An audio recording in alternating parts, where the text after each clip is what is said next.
Hello, and thank you for tuning into Kentucky Good Vibes. I'm your host, DISHAYNA Perkins, and today I have the pleasure of interviewing the very beautiful, multi-talented, soulful singer, songwriter coming out of Charleston, South Carolina, Black Diamond. How are you today? Hi, everybody. I'm doing well. How about yourself? I'm doing pretty good, pretty good. So with that being said, thank you for interviewing with me here at Kentucky Good Vibes. Without further Absolutely. ado, who is Black Diamond? Well, Black Diamond is a little old girl from Charleston, South Carolina. I was born and raised here, and I went to school here. I got a lot of my formal training um, from School of the Arts. I went to performing arts school, and that really helped me a lot, like I said, formally. And I went off to college, and then I moved back home after I graduated, and I just started becoming more familiar with the music scene in Charleston. Mhm. And I had an opportunity to perform with the first band I ever performed with, the New Image Band, and I sang with them for a couple of years and got my feet wet. And then about 2013, I started my own band, Black Diamond and Company, and literally ever since then, it's been amazing. Like, we have just grown our name here in Charleston and in other surrounding cities. So it's been amazing. It's been amazing. So we are here today. Okay. So can you give us a brief background history of how it all got started with your music career and the story behind the name Black Diamond and how that came about? Yes. So actually, when I was singing with the band I told you about, New Image, one night, so of course we were calling my real name is Christian. So I was calling myself, they were introducing me as Christian, and then one night it just like popped into my head, and I said it in the mic, and they were like, "Oh," and they were like, "Is that what you want us to call you from now on?" And I said, "Sure," and then it just kind of stuck. So um, shortly thereafter, it was only right to name my band Black Diamond and Company. So we did that, and it's just a name that when I tell you, people don't even know my government name. I have friends that literally call me Diamond or Black Diamond or whatever. So it has really stuck for sure. Okay. So when did you realize that you had the gift for singing, and has it always been a passion of yours? Oh yeah. I would say probably elementary school. My mom says that she has a recording of me singing Whitney Houston when I was like two or 3 years old. But when I actually knew that I could do it, I was in probably elementary school. And it just for when I was in my fifth grade year, my parents were like, "You're gonna audition for School of the Arts," and so that's what I did. So I auditioned, and I got accepted, and then from there on, it was just like I realized, how much I loved it, and how I was around other people that Mhm. loved it as well, and how I just started to grow, even more vocally through that experience. And so yeah, that's kind of when I realized about elementary school. Okay. So who were your biggest music idols growing up? So, I actually just did a concert down in Charleston. We did, it was a Queens of Hip Hop show, and I covered Faith Evans. So I literally remember listening to her cassette tape, and like her voice was just so amazing. And so many people, I'm like, you kind of sound like her. And I'm like, oh, okay. So that's like such a big compliment because she's so underrated, and she's just so amazing. Definitely Aretha Franklin. I've been able to tribute her as well several times. Number one Mhm. idol. Like, I literally still am today. I'm like uncovering old videos of her singing, and like she just was a beast. Like, Yeah. just top notch, classy, just everything. Um, Jasmine Sullivan, Oh yeah, I love her. Absolutely. amazing, like monster of a singer. She's just amazing. Very also underrated. Oh yeah. Um, Betty Wright, Betty Wright as well. She, I was telling somebody yesterday, like, she's was as well for me underrated. She was a vocal coach. Her range is out of this world, like, absolutely. Um, there are so many names on the list, but those are the ones who I know that I heavily listen to. Okay. So since the start of your career to present, what would you say has been your biggest challenge overall as an artist? Um, biggest challenge has just, I will tell you for me, I sing so much live that sometimes it is hard to create. But now that I'm in this space, like it's creative time. You know, we get booked so much that we spend a lot of time performing live that sometimes it can take away from you being able to be creative. But now that the single's coming out, it's like this is my main focus now in my career, is getting my music out, in my voice heard, of, you know, of things that I want to talk about, and you know, what I want people to see me as, you know, as an artist. Okay. So, can you tell us about your new music project that you're planning to release soon? Absolutely. The title of my first single is going to be called Winning. Um, and it is a R&B, Southern soul type feel. You can dance to it. It's very relatable to the ladies. Ladies, you're definitely going to be able to relate to it. And so it's pretty much like, you know, you're in love with this man, you know, you make sure you take care of him, you know, you're doing everything, you know, you think you're supposed to do. And he still cheats on you. And he cheats on you with a friend of yours. So Same thing, different day. Same thing, different pretty day. much we've all been there. It may be a different Yes. situation, but at the end of the day, we've all been there. So it's a Yes. relatable song, and it'll be out this Friday, the October 21st, which is my actual birthday. Okay. On Happy all early streaming birthday. platforms. Thank you very much. Yeah, I'm not gonna ask you how old you are because you know black don't crack. So you know. I'll just say I'm over 30. What'd you say? I said I'll just say I'm over 30. Okay.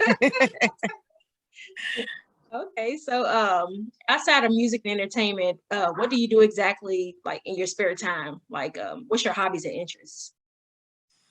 I do like to get me a good nap in because again, we are so busy. So definitely, you know, resting my voice, traveling, going on vacation, going to concerts, working out.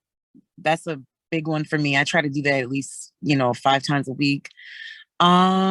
Just hanging out with family and friends, honestly, you know. So how does that interfere with your family time, with you being on the road all the time and performing and Um, relationships and stuff, you know?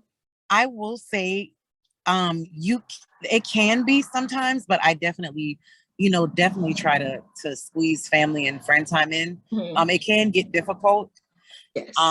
because you know most musicians, they work on the weekends, so it's like I have to block off time to be able to, you know, do some things that I want to do. But I, you know, I definitely try to make time for them, for sure. Okay. So if given the opportunity to do a concert with an artist lineup of your choice, who would you choose to come out on stage to perform with you? Ooh, Everybody loves that question. They're like, ooh. that is hard. Dead or alive, right? Yeah. Mm-hmm. Okay. I'm gonna have to go with Prince. He was another major influence. My parents, I mean, my parents played his music so much. They went, you know, they've seen him multiple times in concert. And so he just was like musical genius to me. And I would have to go with him for sure. Yeah, he just did it all. Instruments, writing, producing, singing, everything. So we're gonna go with Prince. Any other artists that you would want to be on stage with? It's a lineup. Okay, so Give me Aretha 2 or 3 Franklin. more. Aretha Franklin, Okay. Beyonce. Mm-hmm. Oh, you trying to Um, get your the hips and stuff moving. right. And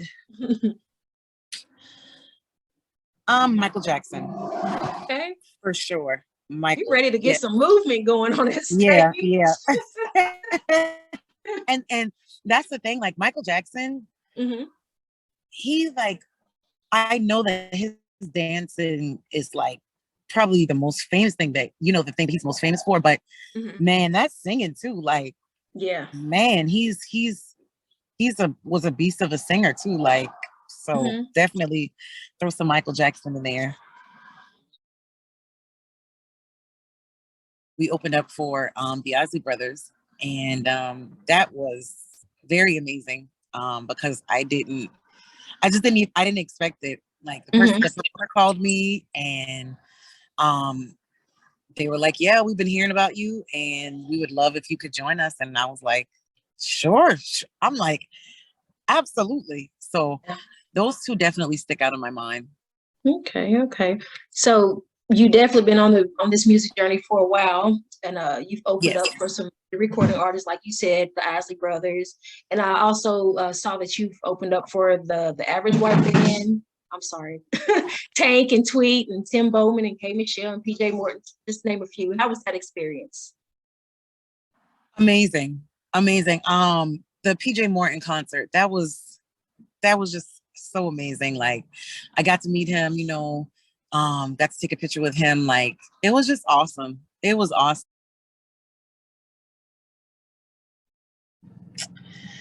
I think that one of the biggest misconceptions is that you have to look or be a certain way. And I'll explain that. Like when people ask me my idea of success, I tell them like, oh, it's me being comfortable. I don't have to be rich. I don't have to be the next Beyonce because that's her lane. She's already created that for herself. You can be who you are still. And it's so many tools we have. We have social media. We have all this stuff. You can build your own fan base. Like there's a guy, I think he's from the West Coast. His name is LaRussell. He literally just made thousands of dollars and he did this project by himself. He's not signed to a major label, excuse me. But he did all of it himself. You can get out there. You just have to use your resources. You don't have to be signed with a label. Mm-hmm. You can get it. You can get it yourself nowadays, which is actually more beneficial because back in the day you had to be signed. Yeah, you're living proof. You couldn't really do it on your own. So now you have the opportunity to actually get on Instagram, get on Facebook, get on social media, get on Twitter and TikTok, all these avenues for you to build your own fan base. So I think that's the biggest misconception is thinking that, you have to be there's going to be an audience. Like if what you're doing is good, you can build your audience. So you just got to really use your resources, honestly. So overall, what is your ultimate goal? My ultimate goal is to, of course, release my album next year and to travel, to tour, to, be on tour with some major artists. I'd like to get into even like background singing for some major artists. Like the sky is the limit. So I just really want to put out good music that people can feel and relate to. Absolutely. So your next music project that you're putting out, you said next year? Yes. Okay. So what, you already have a title for that and what you're going to have on that album? I don't. We've actually been working on some more records. So like I said, we're going to be pumping them out, So yeah, album definitely slated for next year. Like I said, I don't have a title, but it's coming. It's coming. So yeah, we're just excited. Okay. So last but not least, well, I have one more question after that. Can I get you to sing a snippet of your song? Absolutely. Okay. Ladies, you can do all that you can. Man's gonna be a man, and hoes be winning. Oh, yep. Okay. So do you have any words of advice before we wrap up? Man, I know this sounds cliche and a lot of people say it, but keep God first, put him first. Like he's going to be the most important thing for you on this journey. Like you can't make it without him. I know I would not be where I am without him. Keep positive people around you. Absolutely. Yeah. Guard your heart. A lot of times people are attracted to your talent, but not really to you as a person. And I've had to learn that. So yeah, I've been learning that a lot lately. Yes, it's sometimes it's not about, oh, we like you as a person. No, we like your gift. So yeah, those things. If you go by those things, man, you'll be all right. Yeah, but we tend to ignore a lot of stuff you know, Oh because yeah, we're just, we just want everything to just be, cool, exactly. But And even though we know people are with us or around us just for specific reasons, we still yeah. allow them to remain at the table and, eat with us and stuff like that. But then, it happens. It happens. Okay, gotcha. Yeah. Okay, yeah, man, yeah. Like it's crazy, and I'm one of those people. I see the best in people. Like, Me. oh, and Uh-huh. I'm like, now I'm like, no. Yep. You can show me one time, and I'll believe you. Yeah. No, you don't have to show me. You don't have to show me again. I believe everything that you did one time. So Yeah. yeah, man. That's how I gotta be. I gotta be like that. And some So people want you to like they'll ignore you just so that they could see if you reach out to them or whatever, just to get attention type stuff. I'm not one. absolutely. I'm not giving you attention. I'm not. Yeah, it's I like got too much going on over here. exactly. I'm trying to get where I need to be. So I tell people that I'm like, y'all, I have too many good things going on right now Mhm. to chance anything over Mhm. anything foolish. So Yes. oh yeah. So Okay. that's just where I'm at right now. Okay. Well, thank you for interviewing with me here at Kentucky Good Vibes. I really enjoyed our interview, and I Thank look you. forward to following up with you with your future project. And with that being said, once again, thank you. Absolutely. Thank you so much. Okay.